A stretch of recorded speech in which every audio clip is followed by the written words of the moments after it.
Inumpisahan na nga palang asintahan mga kakulit itong kabilang side ng bakod naming ipinapagawa dito sa ating munting bahay kubo.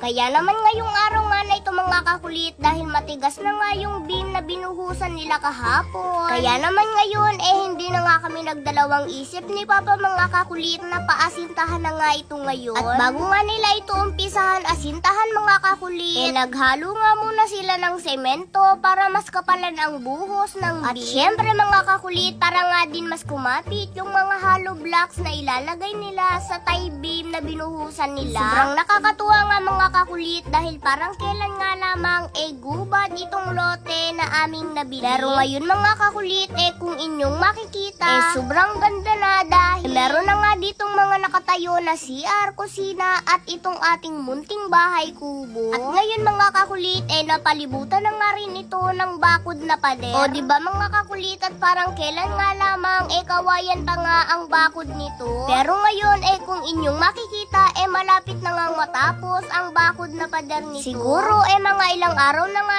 lamang mga kakulit at matatapos na nga din itong bakod na aming ipinapagawa. Sobrang nakakatuwa nga mga kakulit at syempre sobrang nga din akong nagpapasalamat dahil simula nga nang pumasok mga kakulit ang taong 2025 sa aking mga naipatayo at naipundar mga kakulit ngayong taon na ito bahay na nga lamang mga kakulit ang kulang. At syempre ikaw na lamang din ang kulang at kumpleto na ang buhay ko.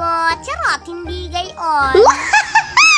Siyempre, sa lahat ng mga pangarap ko mga kakulit sa aking buhay, ang isa talaga sa malaki na mga pinapangarap ko na sana matupad ko rin ngayong taon na ito, ang pangarap na sana makapagpatayo din ako mga kakulit ng sarili kong dream house. Dahil alam ko na alam nyo rin mga kakulit na hanggang ngayon wala pa rin nga kaming sarili naming bahay. At hanggang ngayon mga kakulit umuupa pa rin nga kami ng aming matitirhan. Marami nga ang nagsasabi sa inyo mga kakulit na bakit hindi pa nga daw kami lumipat dito sa ating munting bahay kubo. Dahil dito nga mga kakulit sa ating munting bahay kubo kompleto na dahil meron na nga itong CR, kusina at ngayon naman magkakaroon na nga ito ng bakod. Sa totoo nga lamang mga kakulit kung tutuusin pwede na nga kami ding lumipat dito para hindi na nga rin kami umupa ng aming matitirahan. Pero dahil may mas maganda pa nga kaming plano mga kakulit kaya hindi pa nga kami lumilipat dito. Kaya hanggang ngayon